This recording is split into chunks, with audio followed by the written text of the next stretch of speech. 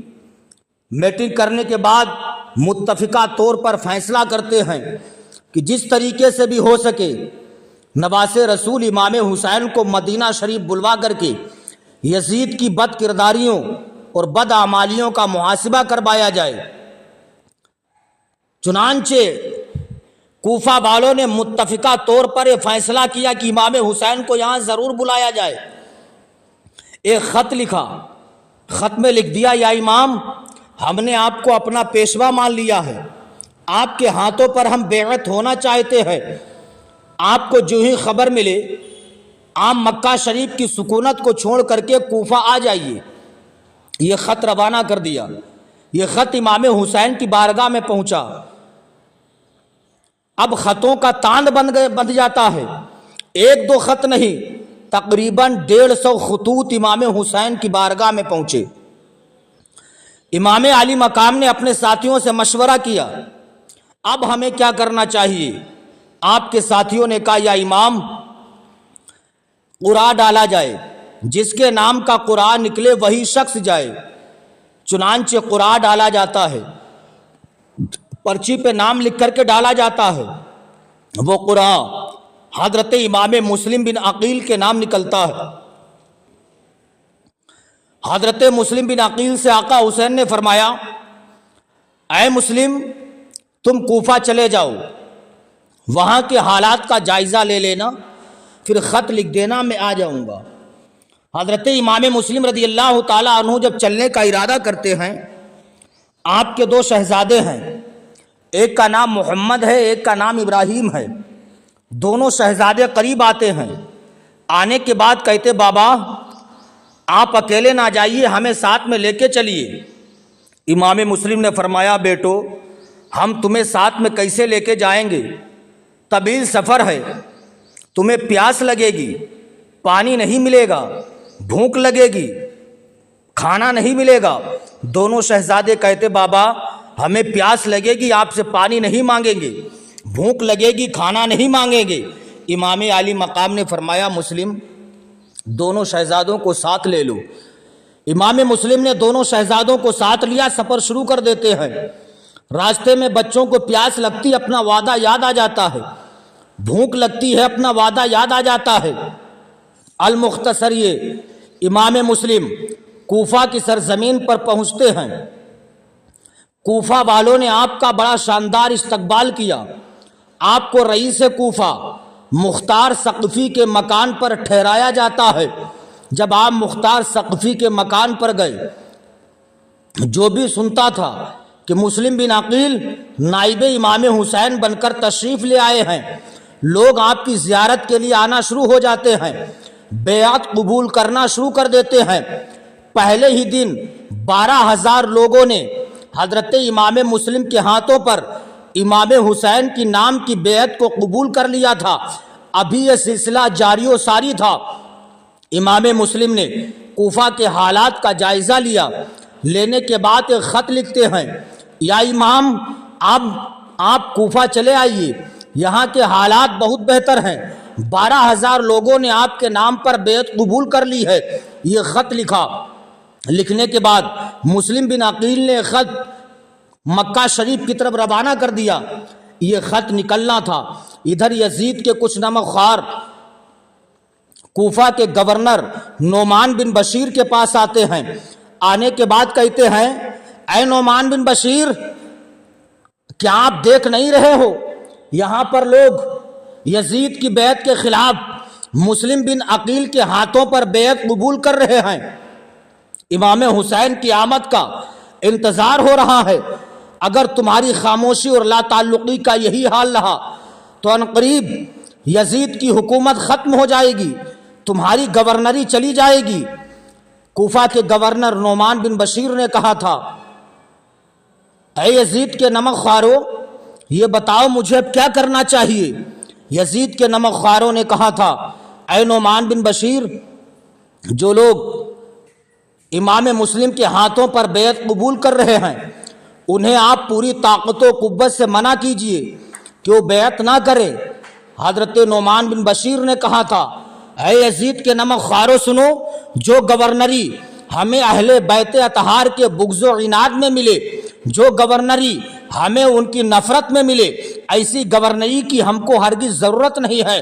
میں گورنری کو ٹھوکر مارنے کے لیے تیار ہوں۔ لیکن ادھر یزید کے نمک خواروں نے ایک وفد دمشق روانہ کیا۔ دمشق کے وفد پہنچتا ہے۔ پہنچنے کے بعد یزید پلید نے اپنے ساتھی یہودی سے مشورہ کیا اب کیا جائے۔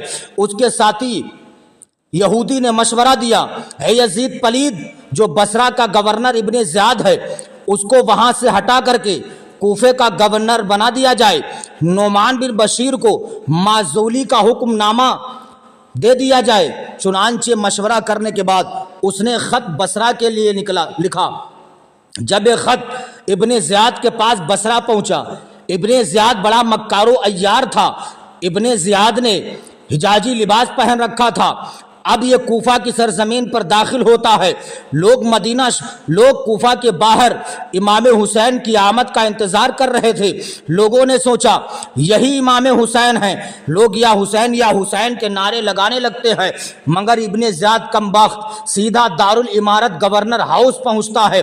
حضرت نعمان بن بشیر کو یزید پلید کا حکم نامہ دکھا کر کے معزول کر دیتا ہے۔ خود کوفے کا گورنر بن بیٹھتا ہے۔ بڑا وحشتناک تقریر کرتا ہے کہ اے کوفہ کے لوگوں سنو، اگر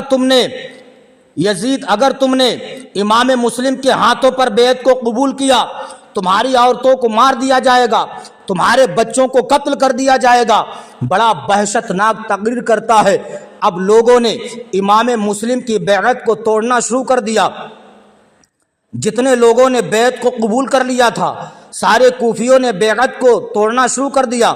حضرت امام مسلم رضی اللہ تعالی عنہ کو پتہ چلتا ہے۔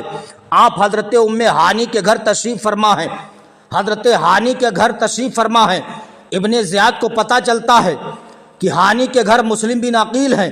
ابن زیاد نے ہانی کو بلایا۔ بلانے کے بعد کہا، اے ہانی، میں نے سنا ہے تمہارے گھر پہ مسلم بن عقیل ہیں۔ حضرت ہانی نے کہا تھا، ہاں، کہا ان کو میرے حوالے کر دو۔ حضرت ہانی نے کہا تھا، میں ہرگز مسلم بن عقیل کو تمہارے حوالے نہیں کروں گا۔ ابن زیاد نے انہیں بھی شہید کروا دیا۔ امام مسلم کو جب حضرت ہانی کی شہادت کی خبر ملی، آپ کے ساتھ 2 شہزادے ہیں، آپ نے دونوں شہزادوں کو قاضی شریح کے حوالے کیا۔ ارشاد فرمایا، اے قاضی شریح، میری جان کی تو خیر ہے، لیکن میرے ان دونوں شہزادوں کو مدینہ شریف بحفاظت پہنچا دینا۔ قاضی شریح نے دونوں بچوں کو لے لیا۔ لینے کے بعد حضرت مسلم بن عقیل، رات کا وقت ہے، کوفہ کی گلیوں میں گھوم رہے۔ سارے کوفہ کے باشندوں نے اپنے اپنے دروازوں کو بند کر لیا ہے۔ لعنت ہو کوفہ کے ان باشندوں پر جس دن مسلم بن عقیل گئے تھے۔ کوفہ کا ہر شخص اپنے گھر پہ لے جانا فخر سمجھتا تھا، لیکن آج ہر کوفی نے اپنا دروازہ بند کر لیا ہے. حضرت امام مسلم کا کوئی بھی حامی و ناصر نہیں ہے, کوئی آپ کا یار و مددگار نہیں ہے. رات کے وقت میں آپ کوفہ کی گلیوں میں گھوم رہے ہیں, کیا دیکھتے ہیں؟ سارے دروازے بند ہیں, ایک دروازہ کھلا ہوا ہے. حضرت مسلم بن عقیل ٹھہرتے ہیں, اس عورت سے پانی طلب کرتے ہیں. اس عورت نے پانی دیا, مسلم بن عقیل نے بسم اللہ الرحمن الرحیم پڑھا, 3 سانسوں میں پانی پیا, پھر الحمدللہ رب العالمین کہتے ہیں. وہ کوفہ کی عورت جس کا نام مائی طوا تھا, اس عورت نے کہا, بیٹا کیا تم مدینے کے رہنے والے ہو؟ کیا تمہارا تعلق اہل بیت سے ہے؟ حضرت مسلم بن عقیل نے کہا تھا, اے مائی یہ بتا تجھے یہ کیسے پتا ہے کہ میں مدینہ کا رہنے والا ہوں؟ اس عورت نے کہا تھا, بیٹا جو تم نے پانی پیا ہے یہ نبی کی سنت کے مطابق پانی پیا ہے. اس بد کوفہ کی سرزمین پر کوئی بھی نبی کی سنت پر عمل کرنے والا نہیں رہ گیا ہے. جو تم نے پانی پیا ہے یہ نبی کی سنت کے مطابق پانی پیا ہے. حضرت مسلم بن عقیل نے کہا تھا, اے عورت سن لے, ہاں میں مدینے کا رہنے والا ہوں, میرا نام مسلم بن عقیل ہے. تو اس عورت نے کہا تھا, بیٹا تم کوفہ کے رہنے والے نہیں ہو, تمہارا نام مسلم بن عقیل ہے. آئیے, اگر کوفہ کے لوگوں نے اپنے دروازے بند کر لیے ہیں لیکن میں نے اپنا دروازہ تمہارے لیے کھول رکھا ہوا ہے. اتنا عورت نے کہا. مسلم بن عقیل گھر کے اندر گئے. عورت نے بڑا خاطر و تواضع کی. کرنے کے بعد کچھ ہی دیر کے بعد اس عورت کا بیٹا آ جاتا ہے. ماں نے بڑا فخر سے کہا, بیٹا اللہ کا احسان ہے, اس کا شکر ہے کہ اس نے مسلم بن عقیل کو ہمارے گھر بھیج دیا ہے. ہم ان کی خاطر و تواضع کر لیں گے, اللہ راضی ہو جائے گا. لیکن اس جنتی ماں کا جہنمی بیٹا خوش تھا کہ ہم فجر کے وقت اٹھ کے ابن زیاد کو خبر کر دیں گے, شاہی خزانے سے مالا مال کر دیے جائیں گے. فجر کا وقت ہو گیا. حضرت امام مسلم رضی اللہ تعالیٰ عنہ نے نماز فجر پڑھی, ذکر و اذکار کر رہے تھے. اس جنتی ماں کا جہنمی بیٹا جس کا نام بلال تھا, بلال اٹھا. حضرت مسلم بن عقیل نے دیکھا کہ اس کے جانے کا انداز صحیح نہیں ہے. آپ سمجھ جاتے ہیں یہ غداری ضرور کرے گا. چنانچہ وہ جاتا ابن زیاد کو خبر کر دیتا ہے کہ مسلم بن عقیل ہمارے گھر پہ ہیں. ابن زیاد نے 500 سپاہیوں کا دستہ بھیج دیا مسلم بن عقیل کی گرفتاری کے لیے. امام مسلم ذکر و اذکار کر رہے تھے. آپ کے کانوں میں گھوڑے کی ٹاپوں کی آوازیں پہنچ جاتی ہیں. آپ سمجھ جاتے ہیں اس عورت کے بیٹے نے دغا کر دی ہے, اس نے ابن زیاد کو بتا دیا ہے. حضرت امام مسلم رضی اللہ تعالیٰ عنہ گھر سے باہر نکلے, کیا دیکھتے ہیں؟ پورے مکان کا محاصرہ کر لیا گیا ہے, مکان کو گھیر لیا گیا ہے.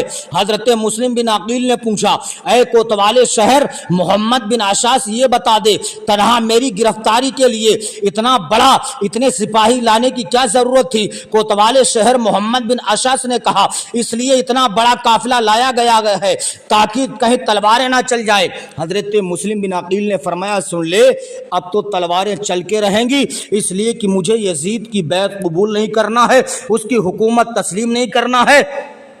کوتوال شہر محمد بن اشعث نے سپاہیوں کو اشارہ کیا. سپاہی آگے بڑھے. حضرت امام مسلم کے ہاتھوں میں ہتھکڑی ڈالنا چاہتے تھے. حضرت امام مسلم نے تلوار کو نکالا. آپ کی تلوار چل رہی ہے. کوفیوں کے سر مولی گاجر کی طرح کٹ کٹ کے گر رہے ہیں. چاروں طرف سے حملہ ہو جاتا ہے. آپ مکان کی دیوار سے ٹیک لگا کے بیٹھ جاتے ہیں. آپ نے اس عورت سے پانی طلب کیا. مائی طوا نے پانی دیا. آپ نے گلاس کو ہونٹوں سے لگایا. آپ کا ہونٹ کٹ چکا تھا, پانی سرخ ہو جاتا ہے. آپ نے پانی کو پھینک دیا. دوبارہ عورت نے پانی دیا, پھر پانی سرخ ہو جاتا ہے. آپ نے گلاس کو ہونٹوں سے لگایا تھا, پانی پھینک دیا. پھر تیسری مرتبہ اس عورت نے پانی دیا. آپ نے گلاس کو ہونٹوں سے لگایا, پھر پانی سرخ ہو جاتا, پانی کو پھینک دیا. آپ پر غشی طاری ہو جاتی ہے. کوتوال شہر محمد بن اشعث آگے بڑھتا ہے, آپ کے ہاتھوں کو باندھ دیتا ہے, تلوار کو نکال لیتا ہے. آپ کو گھوڑے پر بٹھا کر کے ابن زیاد کے دربار میں لے جایا جاتا ہے. حضرت امام مسلم کو جب ہوش آتا ہے, ابن زیاد نے کہا, اے امام مسلم سنو, اب بھی تمہاری جان کی خیر ہے.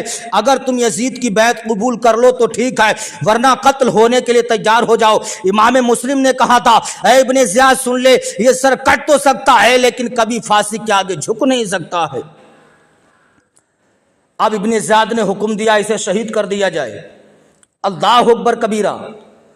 امام مسلم کو دارالامارت گورنر ہاؤس کی چھت کے اوپر لے جایا جاتا ہے، چھت کے اوپر لے جایا گیا، ظالم نے آپ پر وار کیا، آپ کا سر تن سے جدا ہو جاتا ہے۔ انا للہ و انا الیہ راجعون۔